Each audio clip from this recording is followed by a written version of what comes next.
ನಿತ್ಯ 19 ವರ್ಷದ ಕಾಲೇಜು ವಿದ್ಯಾರ್ಥಿನಿ. ಅವಳು ಚುರುಕಾದ, ಸಂವೇದನಾಶೀಲ ಮತ್ತು ಸ್ವಲ್ಪ ಮೌನ ಸ್ವಭಾವದ ಹುಡುಗಿ. ಹೊಸ ವಿಚಾರಗಳನ್ನು ಗಮನಿಸುವುದು, ಜನರನ್ನು ಅರ್ಥಮಾಡಿಕೊಳ್ಳುವುದು ಮತ್ತು ತನ್ನೊಳಗೆ ಯೋಚಿಸುವುದು ಅವಳಿಗೆ ಇಷ್ಟ. ಅವಳೀಗ ಕಂಪ್ಯೂಟರ್ ಸೈನ್ಸ್ ಓದುತ್ತಿದ್ದಾಳೆ, ಆದರೆ ಅವಳ ಮನಸ್ಸಿನಲ್ಲಿ ಇನ್ನೂ ಹಲವಾರು ಕನಸುಗಳಿವೆ. ನಿತ್ಯ ಒಂದು ಚಿಕ್ಕ ಮತ್ತು ಪ್ರೀತಿಯ ಕುಟುಂಬದಲ್ಲಿ ಬೆಳೆದಳು. ಅವಳ ಅಪ್ಪ ಒಬ್ಬ ಕಚೇರಿ ಉದ್ಯೋಗಿ, ಜವಾಬ್ದಾರಿಯುತ, ಶಾಂತ ಸ್ವಭಾವದ ವ್ಯಕ್ತಿ, ಕುಟುಂಬಕ್ಕಾಗಿ ದಿನವಿಡೀ ಶ್ರಮಿಸುವವರು. ಅವಳ ಅಮ್ಮ ಮನೆಯವರನ್ನೆಲ್ಲ ಪ್ರೀತಿಯಿಂದ ನೋಡಿಕೊಳ್ಳುವ ಗೃಹಿಣಿ. ಅಮ್ಮನ ಸಣ್ಣ ಸಣ್ಣ ಕಾಳಜಿ ಮತ್ತು ಮಮತೆ ನಿತ್ಯಾಳಿಗೆ ತುಂಬ ಹತ್ತಿರ. ನಿತ್ಯಾಗೆ ಒಂದು ಚಿಕ್ಕ ತಂಗಿಯಿದ್ದಾಳೆ. ಅವಳು ತುಂಬ ಚುಟುಕಾದ ಮತ್ತು ಮಾತುಗಾರ್ತಿ. ಇಬ್ರೂ ಕೆಲವೊಮ್ಮೆ ಜಗಳ ಮಾಡ್ತಾರೆ, ಆದ್ರೆ ಒಂದನ್ನೊಂದು ತುಂಬ ಪ್ರೀತಿಸ್ತಾರೆ. ಸಂಜೆ ಸಮಯದಲ್ಲಿ ಅವರ ಮನೆ ತುಂಬ ಸರಳವಾಗಿದ್ರೂ ಹಾಸ್ಯ ಮತ್ತು ಮಾತುಕತೆಯಿಂದ ತುಂಬಿರುತ್ತದೆ. ಅಮ್ಮ ಮಾಡಿದ ಊಟ, ಅಪ್ಪನ ದಿನದ ಕಥೆಗಳು, ತಂಗಿಯ ಚಿಕ್ಕ ಚಿಕ್ಕ ಘಟನೆಗಳು ಇವೆಲ್ಲವೂ ನಿತ್ಯಾಳಿಗೆ ತುಂಬ ಅಮೂಲ್ಯ.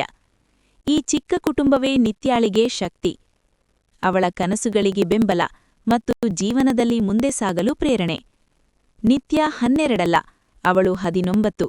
ತಾನು ಯಾರಿದ್ದಳು ಮತ್ತು ಯಾರಾಗುತ್ತಿದ್ದಾಳೆ ಎಂಬ 2 ಲೋಕಗಳ ನಡುವಲ್ಲಿ ನಿಂತಿದ್ದಳು. ಪ್ರತಿ ಬೆಳಿಗ್ಗೆ ಅವಳು ಅದೇ ಜನಸಂದಣಿ ತುಂಬಿದ ಬಸ್ಸಿನಲ್ಲಿ ಕಾಲೇಜಿಗೆ ಹೋಗುತ್ತಾಳೆ. ಒಂದು ಭುಜದ ಮೇಲೆ ಬ್ಯಾಗ್, ಕಿವಿಯಲ್ಲಿ ಸಿಕ್ಕಿಕೊಂಡಿರುವ ಇಯರ್ಫೋನ್ಗಳು ಅವಳ ಆಲೋಚನೆಗಳಂತೆಯೇ ಗೊಂದಲದಿಂದಿರುತ್ತವೆ. ನಗರ ಈಗಾಗಲೇ ಎಚ್ಚರಗೊಂಡಿರುತ್ತದೆ. ಮಾರಾಟಗಾರರ ಕೂಗು, ಬೈಕುಗಳ ಗದ್ದಲ, ಚಹಾದ ಸುವಾಸನೆ. ಬಸ್ಸಿನ ಕಿಟಕಿಯಿಂದ ಇವೆಲ್ಲವನ್ನೂ ನೋಡುವುದು ಅವಳಿಗೆ ತುಂಬ ಇಷ್ಟ. ಅವಳು ಎಂದಿಗೂ ಭೇಟಿಯಾಗದ ಜನರ ಬಗ್ಗೆ ಮನಸ್ಸಿನಲ್ಲಿ ಕಥೆಗಳನ್ನು ಕಟ್ಟಿಕೊಳ್ಳುತ್ತಾಳೆ. ಕಾಲೇಜು ಅವಳಿಗೆ ಕೇವಲ ಓದಿನ ಸ್ಥಳವಲ್ಲ, ಅದು ಅವಳ ಜಗತ್ತು ನಿಧಾನವಾಗಿ ವಿಸ್ತರಿಸುತ್ತಿರುವ ಜಾಗ. ನಿತ್ಯ ಕಂಪ್ಯೂಟರ್ ಸೈನ್ಸ್ ಓದುತ್ತಿದ್ದಾಳೆ, ಆದರೆ ಅದು ಅವಳ ನಿಜವಾದ ಆಸಕ್ತಿಯೋ ಅಥವಾ ಕೇವಲ ಸೇಫ್ ಆಯ್ಕೆಯೋ ಎಂಬುದು ಅವಳಿಗೆ ಸ್ಪಷ್ಟವಾಗಿಲ್ಲ. ಅವಳ ತಾಯಿತಂದೆಗಳಿಗೆ ಅದು ಭದ್ರ ಭವಿಷ್ಯ ನೀಡುತ್ತದೆ ಎಂಬ ನಂಬಿಕೆಯಿದೆ. ಅವಳು ವಿರೋಧಿಸುವುದಿಲ್ಲ, ಒಪ್ಪಿಕೊಂಡಿದ್ದರಿಂದ ಅಲ್ಲ, ಆದರೆ ತಾನೇನು ಬಯಸುತ್ತಾಳೆ ಎಂಬುದು ಇನ್ನೂ ತಿಳಿದಿಲ್ಲ. ಆದರೆ ಕೆಲವು ವಿಶೇಷ ಕ್ಷಣಗಳಿವೆ. ಕ್ಲಾಸ್ ಮುಗಿದ ನಂತರ ಕಾಲೇಜಿನ ಗ್ರಂಥಾಲಯದ ಬಳಿಯಿರುವ ಹಳೆಯ ಆಲದ ಮರದ ಕೆಳಗೆ ಕುಳಿತುಕೊಂಡು ಕೋಡಿಂಗ್ ಮಾಡುವ ಬದಲು ತನ್ನ ನೋಟ್ಬುಕ್ನಲ್ಲಿ ಚಿತ್ರ ಬಿಡಿಸುವ ಕ್ಷಣಗಳು. ಮುಖಗಳು, ಕಟ್ಟಡಗಳು, ಹೇಳಲಾಗದ ಕನಸುಗಳು ಅವಳ ಪುಟಗಳಲ್ಲಿ ಜೀವಂತವಾಗುತ್ತವೆ. ಆ ಕ್ಷಣಗಳಲ್ಲಿ ಅವಳು ತನ್ನನ್ನು ತಾನೇ ಕಂಡುಕೊಳ್ಳುತ್ತಾಳೆ. ಅವಳ ಸ್ನೇಹಿತರಿಗೆ ಅವಳು ಶಾಂತವಾಗಿ ಗಮನಿಸುವವಳು. ಅವರು ಜೊತೆಗೆ ನಗುತ್ತಾಳೆ, ನೋಟುಗಳನ್ನು ಹಂಚಿಕೊಳ್ಳುತ್ತಾಳೆ, ಅಸೈನ್ಮೆಂಟ್ಗಳ ಬಗ್ಗೆ ಬೇಸರ ಹೇಳಿಕೊಳ್ಳುತ್ತಾಳೆ, ಆದರೆ ತನ್ನೊಳಗಿನ ಒಂದು ಭಾಗವನ್ನು ಉಳಿಸಿಕೊಂಡಿರುತ್ತಾಳೆ. ಅದು ಭಯದಿಂದಲ್ಲ, ಅದು ಇನ್ನೂ ರೂಪುಗೊಳ್ಳುತ್ತಿರುವುದರಿಂದ. ಒಂದು ದಿನ ಕಾಲೇಜಿನ ಫೆಸ್ಟಿನಲ್ಲಿ ಏನೋ ಬದಲಾಯಿತು. ಅಲ್ಲಿ ಓಪನ್ ಮೈಕ್ ಕಾರ್ಯಕ್ರಮ ನಡೆಯುತ್ತಿತ್ತು. ಸಂಗೀತ, ಕವನ, ಕತೆಗಳು.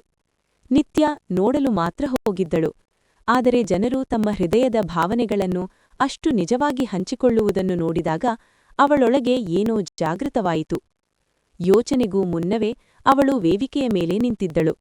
ಅವಳ ಕೈಗಳು ನಡುಗುತ್ತಿದ್ದವು, ಧ್ವನಿ ಮೃದುವಾಗಿತ್ತು, ಆದರೆ ಅವಳು ಕಥೆ ಹೇಳಲು ಆರಂಭಿಸಿದಳು. ಪರಿಪೂರ್ಣವಾಗಿಲ್ಲ, ಧೈರ್ಯದಿಂದಲೂ ಅಲ್ಲ, ಆದರೆ ತುಂಬಾ ಸತ್ಯವಾಗಿ. ತನ್ನನ್ನು ಇನ್ನೂ ಹುಡುಕುತ್ತಿರುವ ಒಬ್ಬ ಹುಡುಗಿಯ ಕಥೆ. ಅವಳು ಮುಗಿಸಿದಾಗ ಕ್ಷಣಕಾಲ ಮೌನ, ನಂತರ ಚಪ್ಪಾಳೆ. ಜೋರಾಗಿಲ್ಲ, ಆದರೆ ಹೃದಯದಿಂದ ಬಂದದ್ದು. ಆ ರಾತ್ರಿ ಮನೆಗೆ ಹಿಂತಿರುಗುವ ಬಸ್ ಪ್ರಯಾಣದಲ್ಲಿ ನಗರವೇ ಬದಲಾಗಿದೆ ಅನ್ನಿಸಿತು, ಅಥವಾ ಬದಲಾಗಿದ್ದದ್ದು ಅವಳೇ. 19ರಲ್ಲಿ ಎಲ್ಲವೂ ಗೊತ್ತಿರಬೇಕೆಂಬ ಅಗತ್ಯವಿಲ್ಲ ಎಂಬುದನ್ನು ಅವಳು ಅರಿತುಕೊಂಡಳು. ಸ್ಪಷ್ಟವಾದ ಯೋಜನೆ ಇರಬೇಕೆಂಬುದಿಲ್ಲ. ಮಧ್ಯದಲ್ಲಿರುವುದು ಸರಿ. ಹುಡುಕುವುದು, ಅನುಮಾನಿಸುವುದು, ಪ್ರಯತ್ನಿಸುವುದು, ವಿಫಲವಾಗುವುದು ಇವೆಲ್ಲವೂ ಸಹಜ. ಏಕೆಂದರೆ ಕ್ಲಾಸುಗಳು, ಬಸ್ ಪ್ರಯಾಣಗಳು, ಚಿತ್ರಗಳು ಮತ್ತು ಕಥೆಗಳ ನಡುವೆ ನಿತ್ಯ ನಿಧಾನವಾಗಿ ತಾನು ಹೆಮ್ಮೆಪಡುವ ವ್ಯಕ್ತಿಯಾಗುತ್ತಾಳೆ. ಮೊದಲ ಬಾರಿಗೆ ಅದೇ ಸಾಕು ಅನ್ನಿಸಿತು. ನಿತ್ಯಾಳ ಜೀವನ ಅಲ್ಲಿ ನಿಂತಿರಲಿಲ್ಲ, ಅದು ಅಷ್ಟೇ ಶುರುವಾಗಿತ್ತು. ಕಾಲೇಜಿನ ಆ ಓಪನ್ ಮೈಕ್ ನಂತರ ನಿತ್ಯಾಳೊಳಗೆ ಏನೋ ಬದಲಾಗಿತ್ತು. ಅವಳು ಹಿಂದಿನಂತೆ ಮೌನವಾಗಿಯೇ ಇದ್ದಳು, ಆದರೆ ಈಗ ಆ ಮೌನದೊಳಗೆ ಧೈರ್ಯ ಕೂಡ ಸೇರಿಕೊಂಡಿತ್ತು. ಒಂದು ದಿನ ಅವಳ ಇಂಗ್ಲಿಷ್ ಲೆಕ್ಚರರ್ ಅವಳನ್ನು ಕರೆದು ಹೇಳಿದರು, ನಿತ್ಯ, ನಿನ್ನ ಕಥೆ ನನಗೆ ತುಂಬಾ ಇಷ್ಟಾಯಿತು. ನೀನು ಬರೆಯುವುದನ್ನು ಮುಂದುವರಿಸು. ನೀನಲ್ಲೊಂದು ವಿಶೇಷತೆ ಇದೆ. ಆ ಮಾತು ಅವಳ ಮನಸ್ಸಿನಲ್ಲಿ ದಿನಗಳವರೆಗೆ ಓಡಾಡಿತು. ಅವಳು ನಿಧಾನವಾಗಿ ಬರೆಯಲು ಶುರುಮಾಡಿದಳು. ಬಸ್ಸಿನಲ್ಲಿ ಕುಳಿತಾಗ, ಕ್ಲಾಸ್ಗಳ ಮಧ್ಯೆ, ರಾತ್ರಿ ಎಲ್ಲರೂ ಮಲಗಿದ ನಂತರ. ಅವಳ ನೋಟ್ಬುಕ್ ಈಗ ಕೇವಲ ಚಿತ್ರಗಳಿಂದಲ್ಲ, ಪದಗಳಿಂದ ಕೂಡ ತುಂಬತೊಡಗಿತು. ಆದರೆ ಎಲ್ಲವೂ ಸುಲಭವಾಗಿರಲಿಲ್ಲ. ಒಂದು ದಿನ ಅವಳ ಅಪ್ಪ ಅವಳ ನೋಟ್ಬುಕ್ ನೋಡಿದರು. ನಿತ್ಯ, ಇವು ಚೆನ್ನಾಗಿವೆ, ಆದರೆ ಓದಿನ ಮೇಲೆ ಹೆಚ್ಚು ಗಮನ ಕೊಡು, ಭವಿಷ್ಯ ಮುಖ್ಯ ಎಂದು ಮೃದುವಾಗಿ ಹೇಳಿದರು. ಅವಳು ತಲೆಯಾಡಿಸಿದಳು. ಅವಳಿಗೆ ಅಪ್ಪನ ಮಾತು ತಪ್ಪಲ್ಲ ಅನ್ನಿಸಿತು. ಆದರೆ ಅವಳ ಮನಸ್ಸು ಇನ್ನೇನೋ ಹೇಳುತ್ತಿತ್ತು. ಆ ರಾತ್ರಿ ಅವಳು ಮಲಗಲಿಲ್ಲ. ಕಿಟಕಿಯ ಬಳಿ ಕುಳಿತುಕೊಂಡು ತನ್ನ ನೋಟ್ಬುಕ್ ತೆರೆದು ಬರೆಯತೊಡಗಿದಳು. ನನ್ನ ಕನಸು ಮತ್ತು ನನ್ನ ಭಯ ಎರಡೂ ನನ್ನೊಳಗೆ ಬದುಕುತ್ತಿವೆ. ಆ ಕ್ಷಣದಿಂದ ಅವಳು ಒಂದು ನಿರ್ಧಾರ ತೆಗೆದುಕೊಂಡಳು. ತಾನು ಓದನ್ನೂ ಕೂಡ ಮಾಡುತ್ತಾಳೆ, ತನ್ನ ಕನಸುಗಳನ್ನೂ ಕೂಡ ಬಿಟ್ಟುಕೊಡುವುದಿಲ್ಲ. ದಿನಗಳು ಕಳೆದವು. ಒಂದು ದಿನ ಕಾಲೇಜಿನಲ್ಲಿ ಸ್ಟೋರಿ ರೈಟಿಂಗ್ ಸ್ಪರ್ಧೆ ಘೋಷಣೆಯಾಯಿತು.